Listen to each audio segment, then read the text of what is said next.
During development, the fetus is connected to the placenta via the umbilical cord, which is a long, flexible stalk that has two small arteries and a large vein.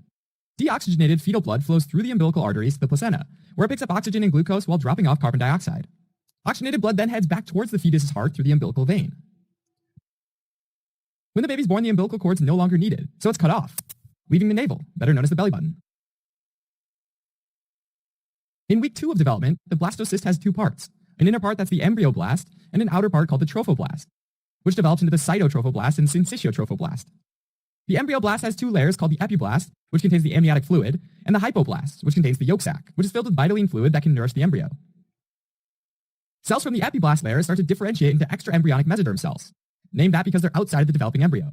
These are some of the earliest mesoderm cells, and they start to form even when the embryoblast itself is a bilaminar disc. These mesoderm cells line the inside of the cytotrophoblast and syncytiotrophoblast, and form the chorion. And a space starts to form that will eventually become the chorionic cavity. The embryoblast is connected to the chorion by a short band of extraembryonic mesoderm, called the body stalk. And this is the first of 3 structures that make up the umbilical cord. Now, in week 3 of development, the embryo folds in 2 directions. In the longitudinal plane, there's a cranial and caudal fold, so that it looks less like a pancake and more like a little shrimp.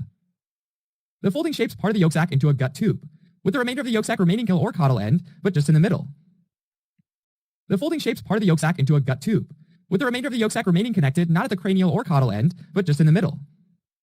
The endoderm layer, which derives from the epiblast, forms the gut tube and soon divides into 3 parts: the foregut, the midgut, and the hindgut. The midgut is open to the yolk sac via a connection called the vitelline duct, which is the second structure in the umbilical cord. Around the same time, the hindgut grows a little outpocketing called the allantois, which grows toward the umbilical cord and drains the bladder. The allantois is the third structure in the umbilical cord. In week 4 of development, the amniotic cavity folds down and around the embryo. The body stalk, the vitelline duct, and the allantois get pushed together and form the umbilical cord. And they emerge out of the umbilical ring, which is a fibrous ring of tissue that develops on the abdominal wall at the spot where they emerge from the fetus. The cells lining the amniotic cavity, which originally derived from the epiblast cells, start to generate a lot of amniotic fluid. This causes the amnion to swell and take over most of the space in the chorionic cavity. As the amnion expands like a big bubble, it folds in and covers the body stalk and vitelline duct, forming an outer membrane for the umbilical cord. Now, briefly, around week 6 of development, the fetal intestines grow so quick that a part of the intestine squeezes through the umbilical ring into the umbilical cord. This is called physiological umbilical herniation, meaning it happens normally, and by the end of the 3rd month of development, the intestines withdraw completely back into the abdominal cavity. So, looking at the umbilical cord in cross-section, there's the outer layer of amnion, and then there's the vitelline duct, which has its own arteries and veins as well as the yolk sac. There's also the allantois, and finally the 2 umbilical arteries and a single umbilical vein. After the formation of the umbilical cord, the vitelline duct and yolk sac starts to shrink, and eventually they disappear. In rare cases, the vitelline duct won't regress all the way, and it'll leave behind a tiny remnant midgut, an outpouching of the intestines that's called a Meckel's diverticulum. The allantois continues developing into the bladder, and leaves behind a remnant called the urachus in the fetus, which is then renamed as the median umbilical ligament once the baby's born. So all that remains in the umbilical cord is the umbilical vein, the 2 umbilical arteries, and a gelatinous substance called Wharton's jelly, which protects the umbilical vessels. After birth, the umbilical vein becomes the liver's round ligament, and the umbilical arteries become the medial umbilical ligaments.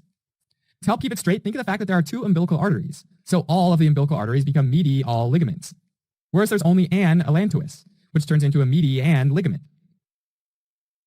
Alright, as a quick recap, the umbilical cord is made up of 3 key structures: the body stalk, the vitelline duct, and the allantois. There's also a normal process called physiological umbilical herniation, where the intestines briefly go into the umbilical cord as well. The vitelline duct regresses completely, but in some cases will leave behind a Meckel's diverticulum. The end of the allantois nearest the umbilical cord turns into the median umbilical ligament, and the umbilical vein becomes the round ligament of the liver, while the 2 umbilical arteries become the medial ligaments.